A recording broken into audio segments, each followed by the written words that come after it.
I mean, we're here in spirit. We don't need to be on I'm TV. a quiet person. I like to be in the background. I'm with you. I'm with you. Good morning. Good morning.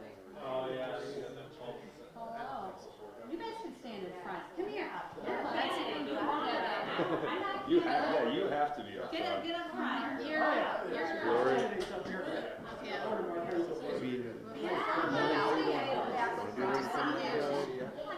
Here, be up here. Hi, Chuck. How are you? How you doing? Hi, Chuck. How are you? here. Good to see you. Are there any other candidates? I'll move. We're just Announce candidates. We're good like this. All right, now I think you're Okay. Oh wait, maybe legislative. Huh? Maybe legislative. Yeah. I'll be in the center, sir? Yeah. All right, switch out with the chairwoman. Perfect, that works. You two stop hiding. We like to be hit. I do anyways. Colin, do you want to come on the other side or do you want to be?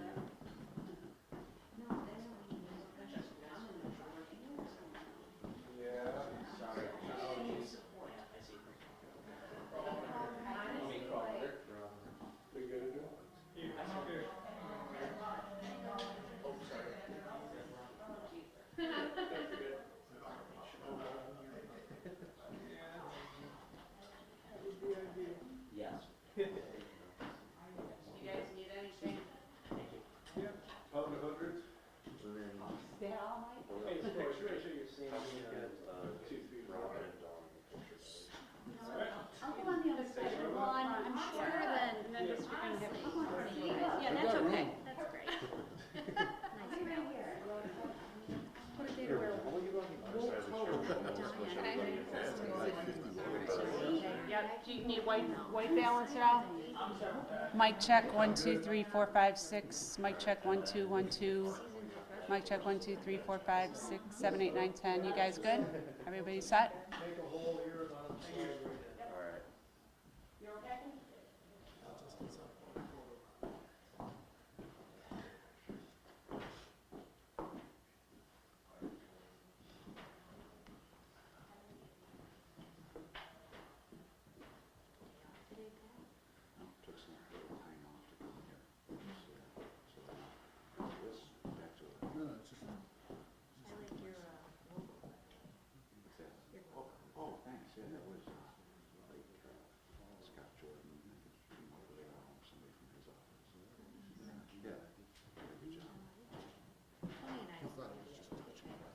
Okay. No, it's, yeah, we're a ways off, like at least a few weeks or more, 9 weeks or something, so. Right.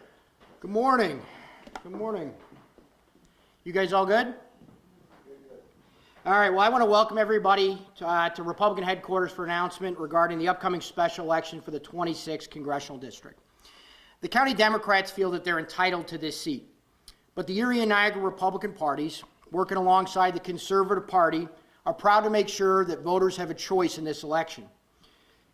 They will have the opportunity to choose between a career politician whose signature accomplishment is his campaign war chest, or they can support a U.S. Army veteran, a retired federal law enforcement official, a community leader, and a successful local town supervisor. Somebody who has earned the support of both Republicans and Democrats by delivering on the things that he's promised, like lowering taxes, delivering transparent, effective government, enacting term limits for politicians, and fostering an economic development policy that creates jobs in his community. The voters deserve a choice in this special election, and I couldn't be more proud to support a great choice to represent the 26th Congressional District, West Seneca Town Supervisor Gary Dixon.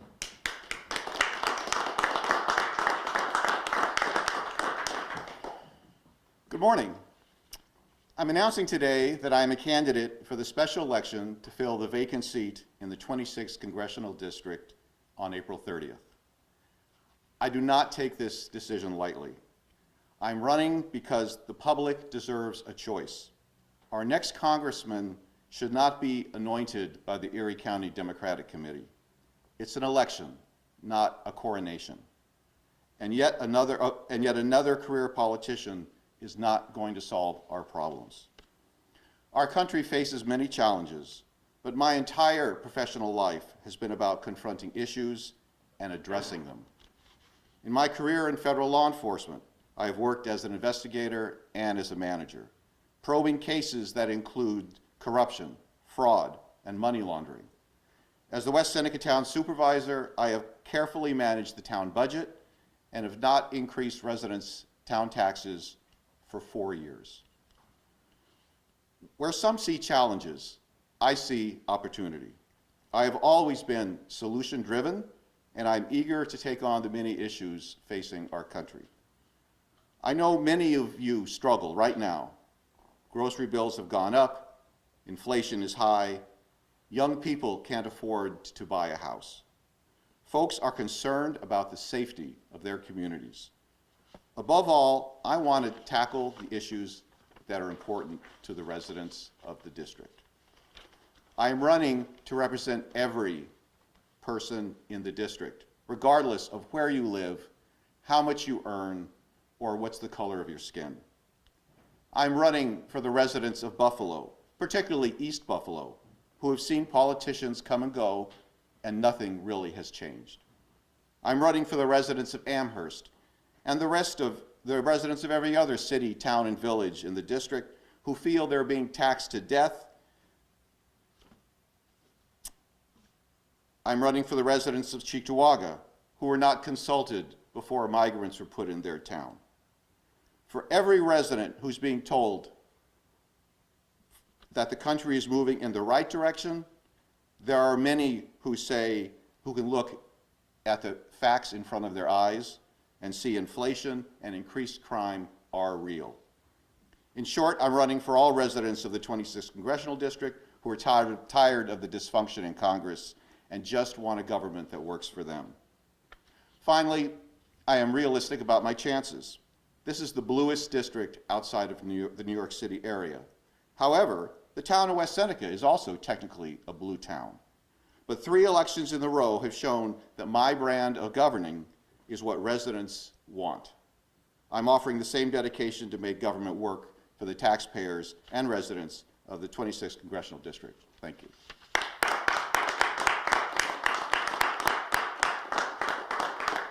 Take any questions from the press? Obviously, Supervisor, as you said, you've been able to do well in West Seneca, but in a much larger area, where do you see a primary vulnerability for your opponent in the Democratic Party that you can try to exploit? So the major issues facing everybody in the country: crime, migration, and taxes. My opponent has been a professional politician for much of his life. All of those things have just gotten worse.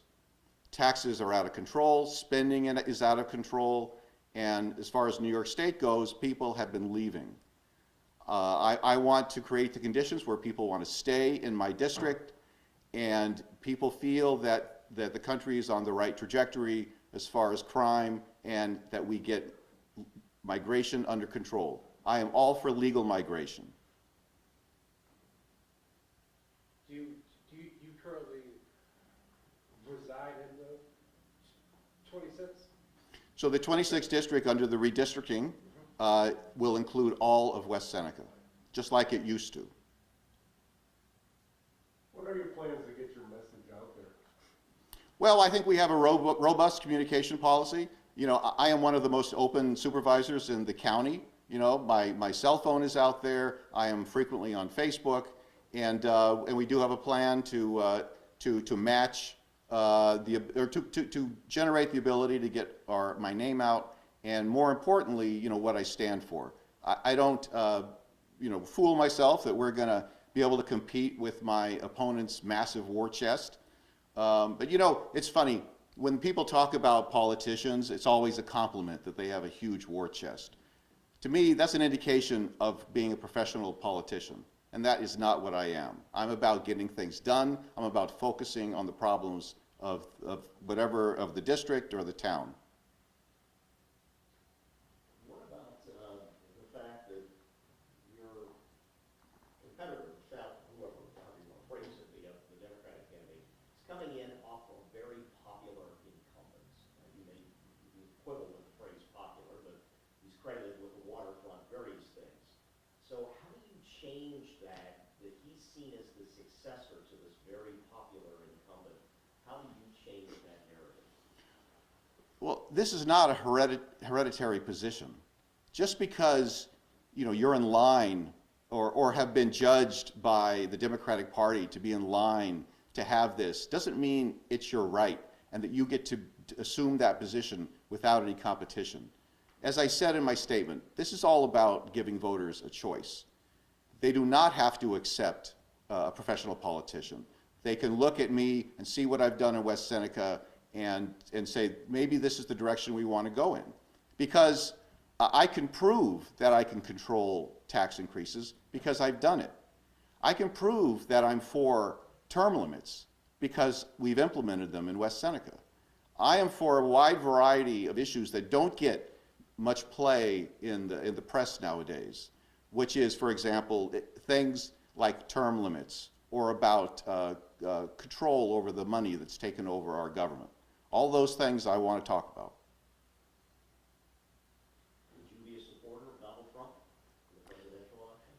I will support whoever wins the nomination of my party. And perhaps the party chair wants to jump in on this too. Are you hearing anything of any potential support with the National Republican Congressional Committee in terms of fundraising or anything that you might be able to count on to help with this candidacy? Yeah, well, actually, I'm headed from this announcement to Binghamton for the New York State Republican Convention, where we'll nominate a candidate tomorrow for United States Senate against Kirsten Gillibrand. So I'll be speaking with our state party chairman, Ed Cox. I've had conversations with our friends in Washington, but ultimately, I think what's really going to be, the success of this campaign is going to be the support that we're going to be able to generate locally. Gary is a proven vote getter in a deep blue town, and as the supervisor mentioned, we're not here to match Tim Kennedy dollar for dollar. We're here to get out a message that resonates with the people of the 26th District. We're going to have the entire operation of the Erie County Republican Committee. I know I've spoken with Chairman Larigo and the Conservative Party, and I expect that Gary will have their support as well. We're going to be together in this. We're going to work very hard. This will be the only race on the ballot on April 30th, so the entirety of our efforts will be behind Supervisor Dixon, who's one of the most respected public officials in Western New York, and we look forward to doing this without the need to go to Washington to beg for money. We're going to be doing this with resources that are going to be gathered here locally, and we'll do what we can to encourage support elsewhere, but this is going to be a Western New York-driven campaign. Is there one particular, you've already mentioned some of where you feel that they may be vulnerable, but is there one thing in particular that you're going to stress to the voters? One issue in particular that you think will be a winning one for you? Well, I think there's many winning issues because the Democrats have overstepped in so many areas. As I said, the three big issues are taxes, migration, and crime. And we will certainly pound on all of those as the Republican Party, specifically me, working in Washington, will work to address those issues. And you mentioned East Buffalo, east side of Buffalo. What would be your appeal as a Republican to the east side of Buffalo? I would ask them to ask themselves, what has decades of Democratic control done to improve their lives? I will meet with anybody. I will talk to anybody. I won't demonize anybody based on their political party or whatever. I don't care if you didn't vote for me. What I care about is how can I serve your community? And I am completely open, as I proved in West Seneca, that if the community has a good idea, the community has something that looks like it's a solution, that I will support it 100% regardless of where it comes from. How do you go from overseeing a town like West Seneca to a whole district? It's the question that really everybody who runs for office encounters. And, I think in some ways, local government is harder than higher up. In a way, I wish every politician in Washington had experience in local government. Because in local government, you're judged by your results, and you get feedback instantly. You know, I run into voters in the grocery store or on the sports field, and as I said, my cell phone is out there, and people call all the time about problems or about suggestions. They even send compliments sometimes. So I think the skill and the experience of local government, where it's all about solving problems, it's all about delivering the best services at the most reasonable cost, is invaluable. I mean, it's like when I was a kid in high school, you know, working in McDonald's. I will never approach another retail person with anything but respect, because my experience, having, you know, been on the other side of the counter and having to deal with some customers, makes me, you know, very, very aware that it's, you know, retail jobs, waitressing jobs, these are tough jobs, and we need to treat everybody with respect. You mentioned your law enforcement background. Would you want to be perceived as a law and order candidate? So what the law enforcement, specifically I was an FBI agent for 27 years, just like when I was in the Army for 6 years. It's building on a sense of paying back to my country, to honoring the people that came before us and who defended our country. And being in law enforcement, as many of my colleagues who are up here can attest, it's about helping people. It's again about solving problems. It's about protecting the vulnerable who are preyed upon by criminals, whether, you know, violent crime or white-collar crime. It's about making the country, or at least that situation, right. It's about getting justice. So as having been in the Army, having been in law enforcement, you know, we follow the law. If we don't like the law and we want the law changed, there are ways to do that legally. We don't just ignore the law when we're in government, or when you're a town supervisor, or when you're a county executive, or whatever, the governor. I follow the law, and if we don't like the law, we work through the political process to change it. And what would you suggest regarding the immigration situation which you brought up? Down at the border, if you be elected to Congress, as everybody said, you know, Congress has to figure this out. What would you suggest? Well, it's a very complicated issue. So, you know, I wouldn't want to jump into it and say, oh, I know everything about it, I know the solution. It's very complicated. I do know that nothing is going to get done if we don't work together. And we have to come up with a solution that satisfies at least 51% of the Congress, and we have to get something through, which is, again, building on you know, a town supervisor. There's probably no issues where everybody agrees. There is always debate. There is always disagreement. What's important is to listen to other people, to understand where they're coming from, and then try to craft a solution that will satisfy as many people as possible, recognizing that you're never going to please everybody. But I am for legal immigration. It is not fair to all these migrants that they are admitted into the country and then they don't get a court date for years. Many of those court decisions end up sending them back to their country. They deserve, if we're going to let them in, they deserve a rapid adjudication of their cases. Ideally, they should follow the law, and those kind of decisions should be taking place in the first safe country that they vacate. They shouldn't be able to go from, you know, through 5 different countries to get to the United States. The incumbent has indicated one of the reasons he's getting out is because of the extremism. And on the left and the right, would you see yourself then, from the way you indicated, you want to listen to people more so? Would you see yourself as more of a centrist candidate, or I don't know if you want to be pinned down with all these labels, but how would you? You have to find solutions that please a variety of people, and so almost by definition that puts you more towards the center.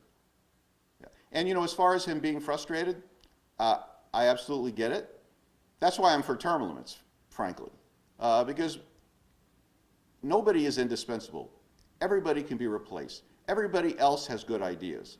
So you do your time, you know, whatever term limits we would come up with, whether it's 10 years or 16 years or whatever. But after a while, you get stale. And maybe you don't admit that you've gotten stale, but you have. So it's always time. It's always appropriate, I think, to rotate people through and to give everybody a chance. Because certainly the current situation in Congress is not helping. All set? Thank you guys very much. Thank you.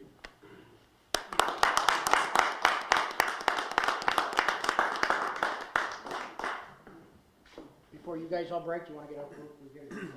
Supervisor, one last thing, and you don't have to go on camera for this, but Well, why don't, you know, we can set up through Lynn. I was just gonna ask, what happens with the town leadership now if you're running as a candidate for Congress? What happens? Well, luckily, this is this is not the budget season, so it's a bit slow. As it is, I already am working on town issues, you know, in the evening. Maybe you should step up, sir, I'm sorry.